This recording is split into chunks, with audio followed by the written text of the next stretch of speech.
All right, welcome to Rogers Center here in Toronto. Our first true opening day at home since 2019.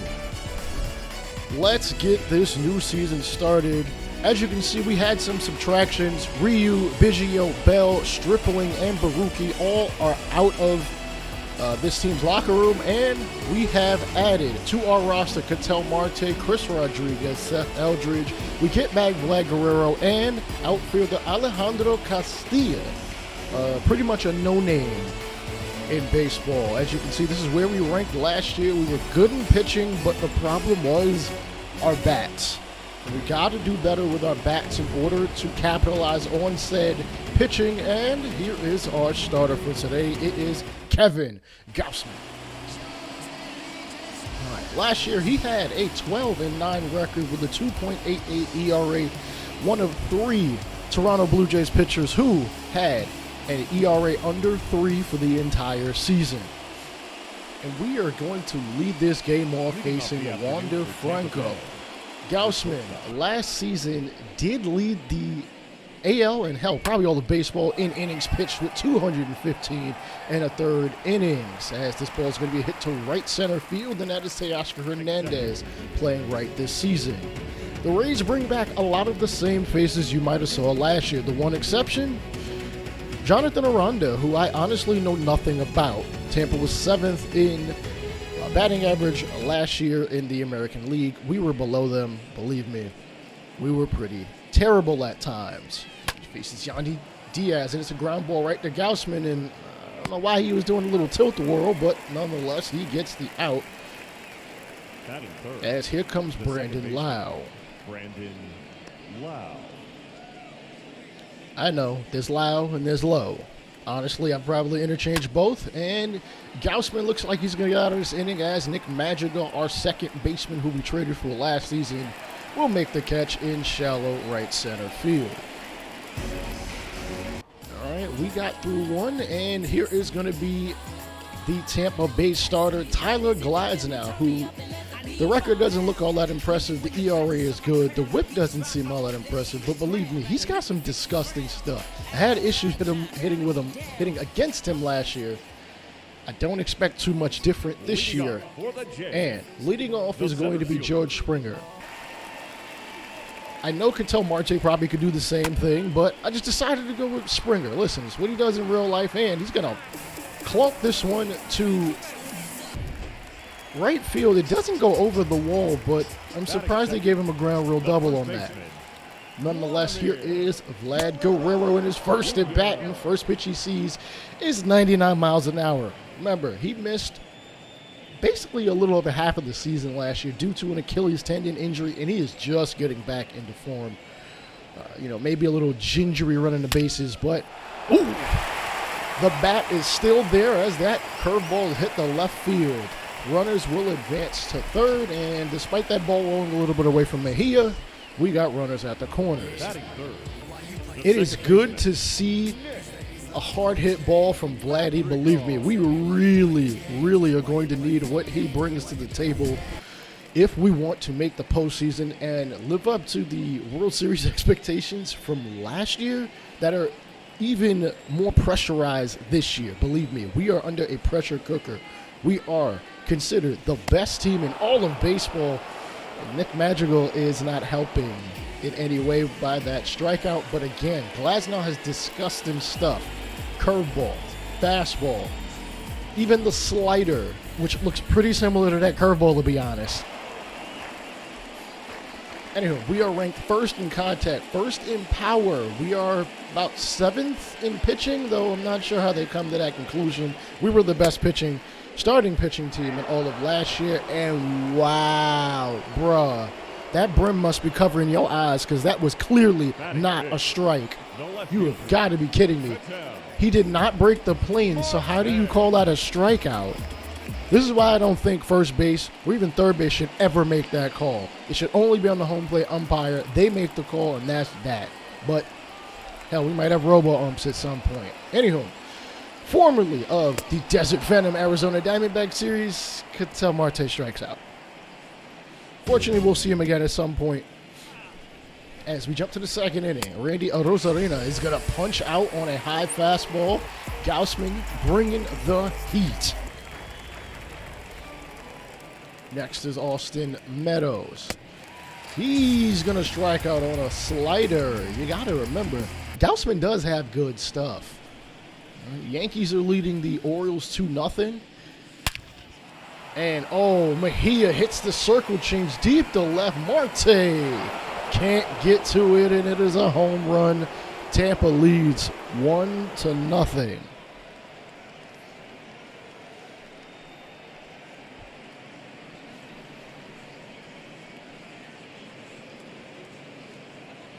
Take a look at that again, and Gaussman hung that circle change. I think he was trying to have that float on top of the zone, and unfortunately it floated over the middle of the zone. Gurriel striking out. Good to see him back, but he seems to be running the base paths a little bit gingerly, just like Mr. Vlad Guerrero. He also hurt his Achilles. His injury wasn't nearly as bad. Oh, strikeout. As Teoscar Hernandez, who there was a little bit of a rumor in the offseason we would trade him, decided he wanted to come back and be a part of the Tampa Bay team. Line drive. Espinal, wait, why is Espinal playing? I'm going to have to check with the crew and see why Chapman is not playing. All right, rumor has it Chapman is dealing with a little bit of, let's just say, the runs. So, you know, he doesn't want to be out there on the field to, you know, you get where this is going. Anyways, Vlad Guerrero steps up to the plate. Danny Jensen just previously struck out. Maybe we'll see Chapman at some point. He was last year's Gold Glove winner for third base. And Vlad Guerrero hits this one deep to left.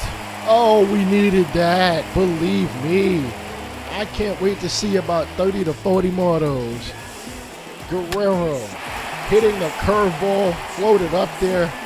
And I'm sure he is glad to be back on this baseball field. We don't measure anything via the American system. We do metric only, as you can see, by meters and kilometers per hour. I wish they would just make the change to that. It would just add a little bit more immersion on top of the "Oh, Canada" when you play with a Canadian team, but that's just neither here nor there. Gaussman freezes Kiermaier on the slider on the outside corner. That is his fourth punch out of the ball game. Jansen, a guy I'd like to see hit a little better. He hit about 206 last year, and you know what? We'll take a walk. On-base percentage of about 240. We need him to get that up by at least 50 points. And this ball's going to get hit to right center. Springer's going to let it bounce. Not a bad idea. All right, 1-1 ball game, top of the sixth. Gaussman pitching pretty efficiently despite the long ball given up earlier. Lau laces one to right field. It's going to bounce and hit up against the 100-meter sign out there in right field. Throw back into Madrigal, and the runners will all advance 2 bases, but no one will score. There is nobody out. We got to get an out at this point. 2-0 pitch, hit the right field. Hernandez has the strongest arm in the outfield. Throws it back in, and nope, it's not going to be in time or on the line.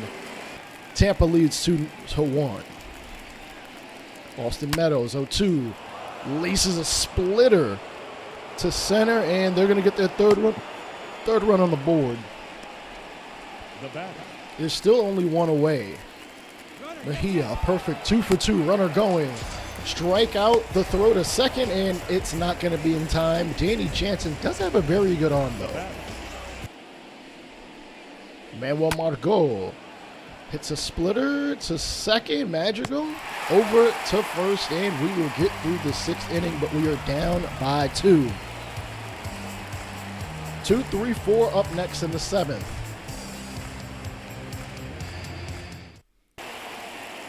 All right, here's Vladdy. Can he hit another long ball? Honestly, I just want him to get on base. He is 2-for-2. Hits the four-seamer a little late to right field, and unfortunately, that's going to end the perfect hitting thus far. All right. By all expert accounts, we are predicted to be the best team in the American League. We had the same prediction last year. We apparently have the best, one of the top 3 prospects classes in all of baseball. We ain't worried about prospects right now. We are in win now mode as Bo Bichette hits his first home run of the season.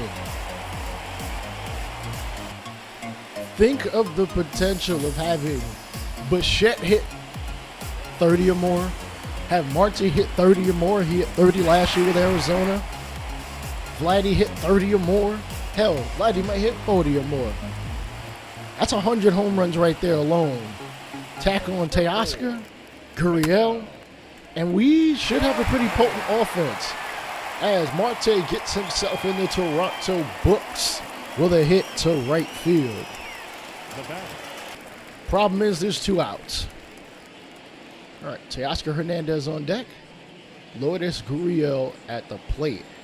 Kind of wish he had stayed healthy. We might have been able to sneak in as a wild card team late last year, and we won't have to worry about that right about now. We are still in game number 1 of 162. And so we got runners at first and second for Teoscar Hernandez. 1-2. Curveball, slap the second, and unfortunately that is going to be a ground out as Montoya is, yes, he's still the manager, is going to pull Gausman in exchange for Seth Elledge, one of our new relievers. Pretty good hit per 9, pretty good K per 9. Could use some work on the, problem with walks as liner to Espinal playing third, and I think we have word that Chapman will be ready to come into the game during whenever Espinal's next AB is.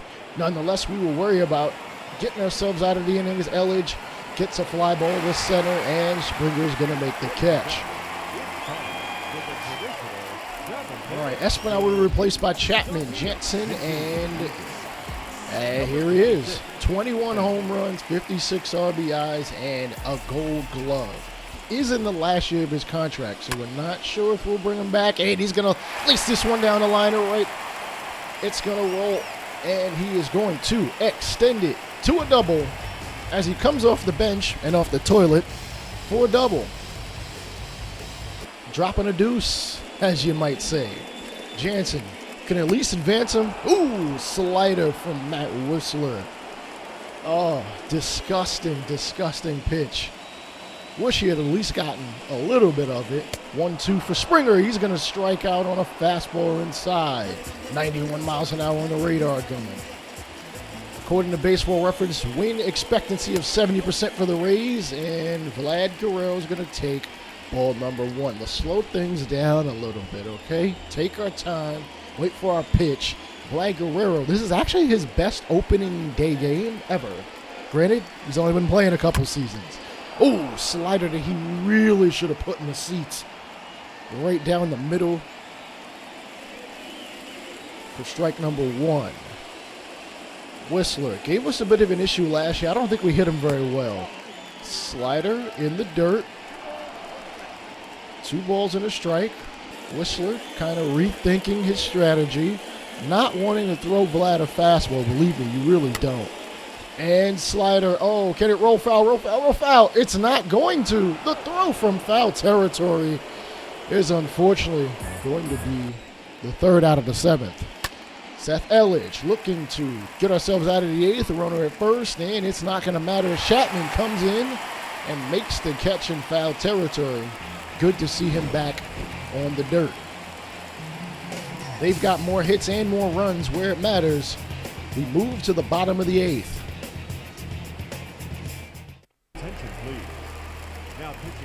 All right, here is a man that actually challenged for the 5th starting position, Nate Pearson. And there's a reason why he challenged for it, but might not have gotten it. He throws 100 miles an hour. Very hard fastball pitcher. Throws a hard fastball, throws a deadly, disgusting dropping curveball. Also has a slider and I think a circle change to mix with it. The problem is he's got a little bit of control issues. Pearson getting a ground ball to Bichette. He's going to kick it, fire to first, and it is going to be offline, unfortunately. Bichette had 30 errors in 2022. Hopefully he can cut that down and it doesn't cost us any runs. Runner going to first, throw to second. It is, wow. He's safe. The runner is going again. Margot, and Jansen gets a little tied up. That's not good. That's not good. Got to show a little bit better awareness, Jansen. Pearson gets the strikeout, 100 miles an hour, low fastball. Kiermaier, not the best of hitters, let's be honest. Look at that pitching sequence. Circle change, fastball, gets him out. Aranda is going to punch out, and that's why he's the number 9 guy. You're not expecting a lot of him. All right, we've got to come back in as an opportunity here in the 9th inning. Gurriel, Hernandez, and Chapman, as Gurriel Jr. will lead off. He did walk in the 6th. Here's the pitch from Nick Anderson. It's going to be a fly ball to right center field, but, oh, man. It's going to die in the outfield grass. We really could have used a double at that point. Teoscar Hernandez going to get his opportunity. 2-1 count. Can be a little patient, and damn, the Yankees with AL MVP Stanton. Cole pitches a complete game despite being up 12 runs as they blow out the Orioles, as I think the Yankees are really looking for number 28. Liner to shortstop, standing behind second via the shift. That is the second out. Look at the show of athleticism from Lau, able to reach out and make the catch. Matt Chapman, can he get us off the shitter? No. Fastball inside, good patience. Not the best of hitters. Hopefully he can get his average up to at least 250, maybe 260. It would help out offensively. And here's the second pitch. Curve ball, bro. Come on. He threw you a balloon. And now you're late on the fastball because you were looking for another curve, I'm sure. Got to take advantage of mistake pitches. Doesn't have too many strikes to play with. 1 and 2. The pitch, ooh, curveball. Okay, this time a little lower in the zone. More of an ideal curveball pitch.